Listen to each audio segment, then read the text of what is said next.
खबर छोटी बड़ी खबर पहली नजर SN Bharat citizen live news. ये हम बात करते हैं इसरत हुसैन वक्फ स्टेट बरारी भागलपुर के मुतवल्ली सैयद जाफर इमाम से। सैयद साहब, ये बताइए कि वक्फ अधिनियम क्या है? वक्फ अधिनियम जो है ये है क्या कि जैसे हम लोगों में मुस्लिम तबके में जो गरीब है, मजबूर है, बेसहारा है, ठीक है, उसके लिए एक ट्रस्ट बनाया जाता है जो अल्लाह के नाम पर समर्पित है, ठीक है, खुदा के नाम पर समर्पित है। जैसे किसी के पास ज़्यादा संपत्ति है या ज़्यादा धन है तो वो किसी गरीब मजबूर बेसहारा का मदद पहुंचाना चाहते हैं, ठीक है, उसी में वो अपनी संपत्ति को जो है डोनेट कर करके एक मतलब वक्फ का नाम दिया जाता है और उसी को वक्फ स्टेट बना करके ये सेंट्रल में और यहाँ आपको राज्य में इसका रजिस्ट्रेशन करा करके वक्फ स्टेट। वक्फ किसके लिए करता है? मजबूर बेसहारा जो गरीब तबके का ज़रूरतमंद लोग हैं उनके लिए, तो मदद पहुंचाने के लिए गरीब तबके के लोगों को। तो इस पर जो है सरकार के अधीन चलाई जाती है। ये जो है सरकार को समर्पित किया जाता है? जी नहीं, ये सरकार के अंडरटेकिंग में चलती है।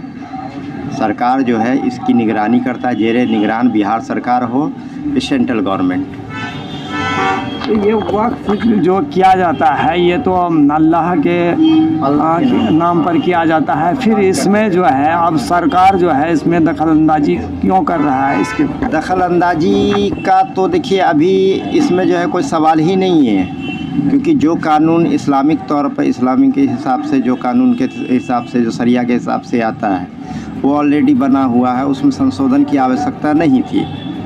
अब रहा कि इसमें अगर किसी तरह की कोई गड़बड़ियाँ है या कोई खामी है तो उसका पनिशमेंट भी है। इसमें पनिशमेंट नहीं देके इसको संशोधन किया जा रहा। अब सरकार की क्या मंशा है ये तो सरकार ही जाने। वक्फ अधिनियम पहली बार कब पारित किया गया? वक्फ अधिनियम पहली बार साल 1954 में बना था और इसको 1995 में जो है वक्फ अधिनियम 1995 जो बदला गया था, इसमें वक्फ बोर्डों को और ज़्यादा शक्ति प्रदान की गई थी। शक्ति प्रदान मतलब ये हुआ कि इसमें इजाफा किया गया और जो वक्फ की ज़मीन को अतिक्रमण कर लेते थे, ठीक है, कोई भी लोग ABCD कोई भी हो, तो अतिक्रमण से मुक्ति कराने के लिए 1995 में ये कानून आया, एक जो वक्फ को पावरफुल बनाया कि अतिक्रमण से इसको मुक्त कराया जाए और जो पट्टा पर लेकर के ज़बरदस्ती अवैध कब्जा किए हुए थे, ठीक है। तो अभी जो नया जो कानून आया है इसमें जहाँ तक मेरा सोच है, इसमें अगर संशोधन अगर होता है तो ये फिर दिक्कत वाली बात है और वक्फ बोर्ड को भी दिक्कत है, आवाम को भी दिक्कत है। ये बिल जो आया है इसमें क्या बदलाव होने जा रहा है? बदलाव तो अभी तो इस पर बात करना फिजूल ही होगा, क्योंकि ये अभी मामला अधर में है और इसमें JPC के हैंड में चला गया है। ये JPC रिपोर्ट बनेगी, पास होगा, उसके बाद ये कानून लागू होगा। इससे क्या मतलब ये है कि अल्पसंख्यक के साथ कहीं ये तो दोहरी राजनीति तो नहीं है? बिल्कुल हो रही है, इसमें संदेह का कोई गुंजाइश ही नहीं है। वक्फ बोर्ड में गवर्नमेंट को हस्तक्षेप करने की कोई आवश्यकता नहीं है, बल्कि इसको मजबूत करना था। बात दरअसल ये है कि बहुत सारी ऐसी वक्फ प्रॉपर्टी है जिसकी देखरेख नहीं हो रही है और जिस कारण से बेनामी संपत्ति के नाम पर सरकार की नज़र में वो चढ़ा हुआ। और ये जो नया कानून जो है, ठीक है, ये उसी का परिणाम है कि जहाँ जो बेनामी है उसको जो है सरकार अपने अधीन कर ले। ये मुतवल्ली या सेक्रेटरी या सदर के लचर रवैये के कारण इस टाइप का घटना घट रहा है। अगर हम अपने में अपडेट रहेंगे तो कोई हमारी संपत्ति पर नज़र रखेगा। आप भी सैयद साहब इशरत हुसैन वक्फ स्टेट बरारी भागलपुर के मुतवल्ली हैं। क्या आपका जो वक्फ स्टेट है क्या वो सुरक्षित है? सुरक्षित तो नहीं कहा जाए, क्योंकि सबसे पहली बात है कि जो वक्फ बोर्ड के जो चेयरमैन होते हैं, जो भी बने, अभी वर्तमान में हो या पिछले चेयरमैन जो रहे, सब का सब जो है बस खाओ पकाओ वाला कहानी है। इससे आप लोग भी वाकिफ़ है, आप मीडिया से ताल्लुक़ रखते हैं तो आपको भी जानकारी होगी। अभी जो हमारे वर्तमान चेयरमैन हैं अफजल अब्बास साहब, उन पर आए दिन भ्रष्टाचार का तहमत लगते रहता है। अगर आप नीट एंड क्लीन हैं, काम आप परफेक्ट कीजिए, तो फिर क्यों आप पर कोई गाज गिराए या कोई तहमत लगाएगा।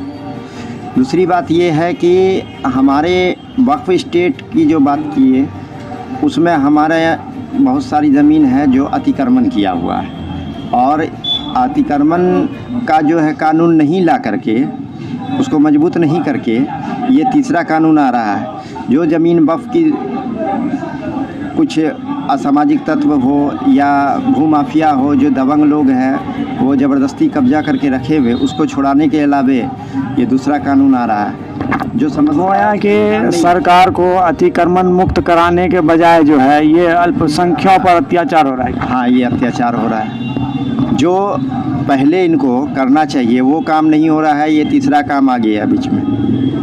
अभी जो सर्वे का काम चल रहा है, जबकि सारे बिहार के वक्फ बोर्ड का डाटा आपको जो है बिहार स्टेट शिया वक्फ बोर्ड में है, लेकिन फिर भी अपने कंप्यूटर पे जो साइट है उनके चढ़ा हुआ है, लेकिन फिर भी ये मांगेंगे मुतवल्ली से और डिस्ट्रिक्ट सदर सेक्रेटरी से कि आप डाटा भेजिए, अभी सर्वे का काम चालू है।